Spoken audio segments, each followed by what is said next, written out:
Saudara, puluhan orang tua calon siswa kembali menggelar aksi unjuk rasa di depan kantor Dinas Pendidikan Kota Makassar.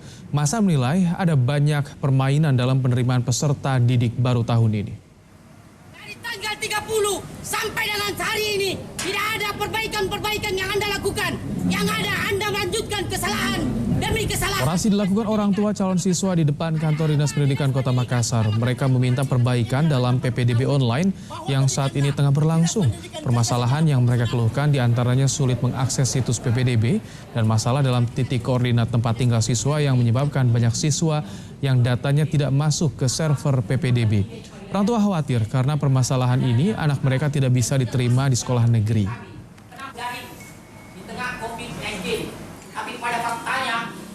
Kami di panitia sebenarnya ini sudah bekerja bahkan sampai pagi. Operator bekerja terus. Operator melakukan langkah-langkah strategis untuk bagaimana mendorong ini PPD bisa berjalan dengan baik. Walaupun mungkin dalam perjalanan kadang-kadang ada sedikit error di server itu kan, ya kita lakukan terus.